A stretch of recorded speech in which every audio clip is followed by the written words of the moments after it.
Bapak, Ibu, dan saudara-saudariku yang terkasih dalam Tuhan kita Yesus Kristus, salam sejahtera untuk kita semua. Berkat Allah yang Maha Kuasa senantiasa menyertai kita. Hari Senin tanggal 24 Januari tahun 2022 adalah peringatan wajib Santo Fransiskus dari Sales, Uskup dan Pujangga Gereja. Fransiskus lahir di Savoia pada tanggal 21 Agustus tahun 1567. Ia seorang yang cerdas, juga berpendidikan tinggi. Fransiskus kemudian ditahbiskan menjadi imam. Ia amat semangat membaktikan diri bagi kepentingan gereja dan perkembangan iman umat. Meskipun karyanya banyak menemui rintangan dan terancam, ia tidak gentar menghadapi ancaman-ancaman tersebut. Kemudian ia menggunakan cara lain untuk menyebarkan ajaran iman dengan menulis melalui pamflet-pamflet dan ditempelkan di seluruh dinding kota. Hal tersebut berhasil. Dalam waktu singkat, 25.000 orang bertobat. Pada tahun 1597, Fransiskus ditahbiskan menjadi uskup dan ia dikenal sebagai uskup yang bijaksana, ramah, dan menyayangi umatnya. Pendiri suster-suster visitasi ini meninggal pada tahun 1662 di Lyon, Prancis. Fransiskus adalah orang kudus yang merintis penggunaan surat kabar dalam pewartaan iman. Ia digelari pujangga gereja dan pelindung para penulis dan pers Katolik.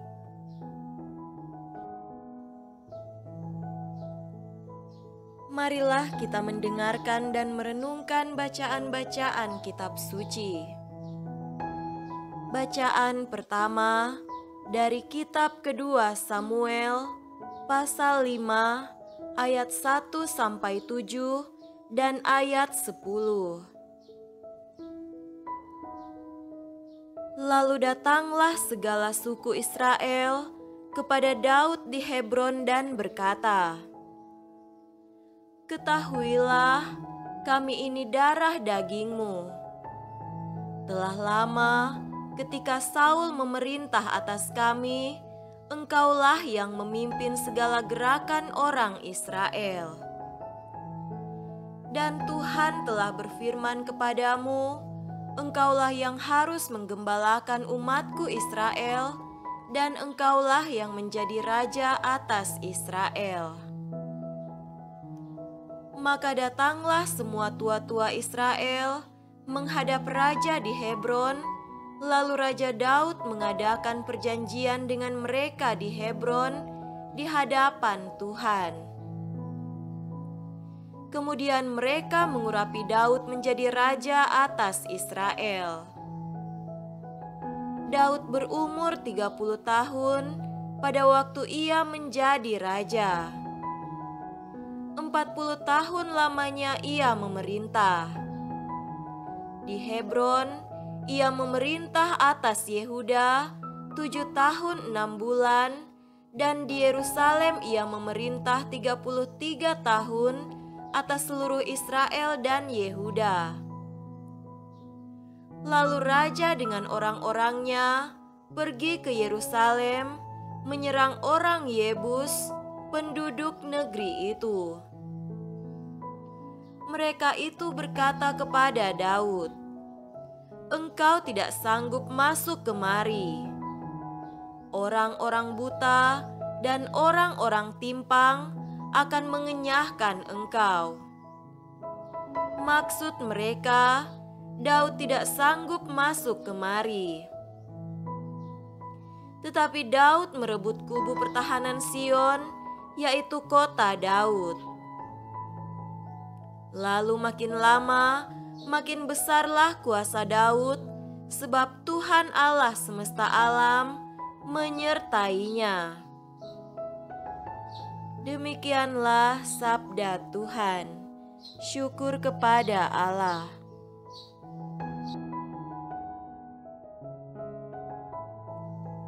Semoga Tuhan beserta kita sekarang dan selama-lamanya. Inilah Injil suci menurut Markus. Dimuliakanlah Tuhan. Injil Markus pasal 3 ayat 22 sampai 30.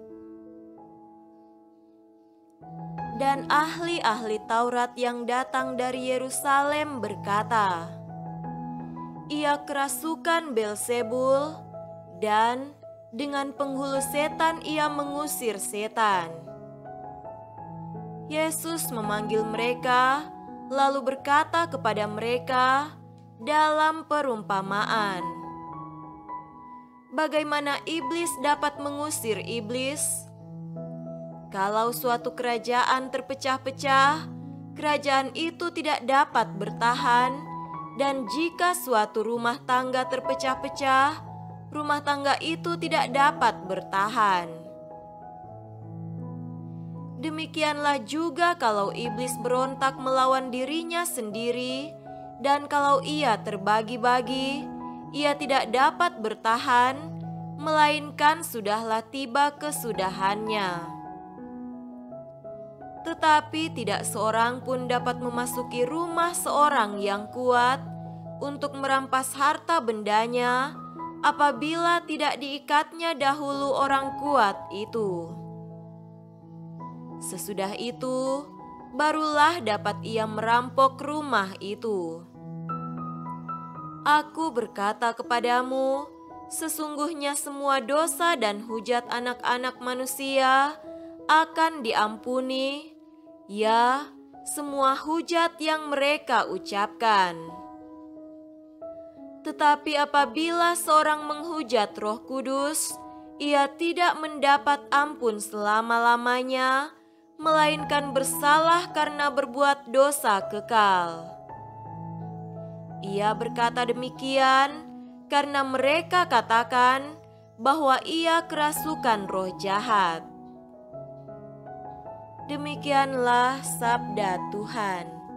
Terpujilah Kristus.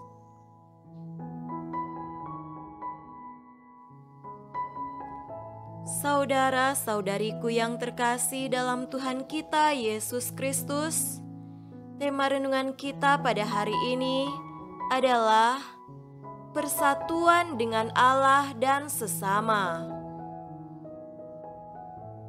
Hari ini adalah hari ke-7 Pekan Doa Sedunia.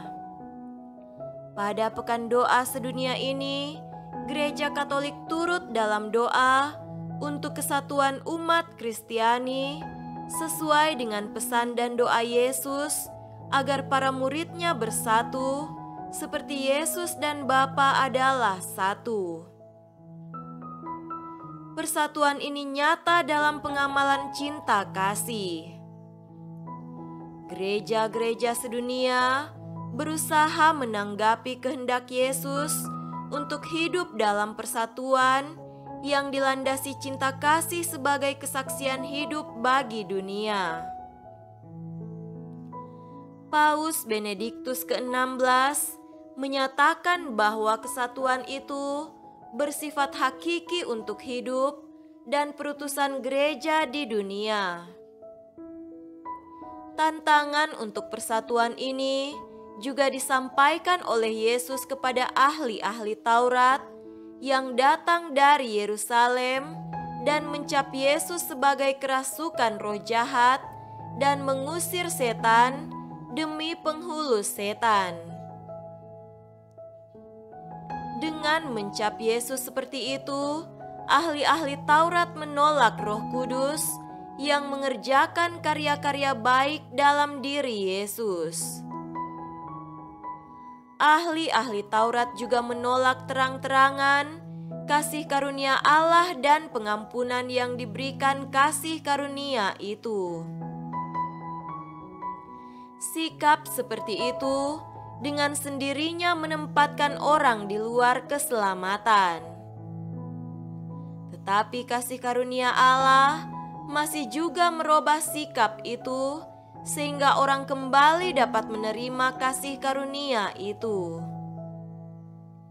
Tetapi Yesus memberikan peringatan keras apabila seorang menghujat Roh Kudus, ia tidak mendapat ampun selama-lamanya, melainkan bersalah karena berbuat dosa kekal. Saudara-saudariku terkasih, rahmat, pengampunan, dan kasih karunia Allah senantiasa dikaruniakan oleh Allah secara cuma-cuma kepada setiap umat beriman. Rahmat pengampunan dapat mengantar orang kepada persatuan kembali dengan Allah. Ini adalah jalan rekonsiliasi yang dapat diterima melalui sakramen tobat atau sakramen pengampunan dosa. Gereja telah menyediakan sakramen ini sebagai sarana keselamatan umat Allah. Sekarang, kembali ke pribadi masing-masing, seberapa sering kita mengalami saat-saat penuh rahmat pengampunan dan kasih karunia Allah ini. Persatuan dengan Allah menjadi jalan kepada persatuan dengan sesama. Semoga kita tidak pernah menolak Roh Kudus untuk hidup dalam persatuan ini. Semoga demikian. Amin.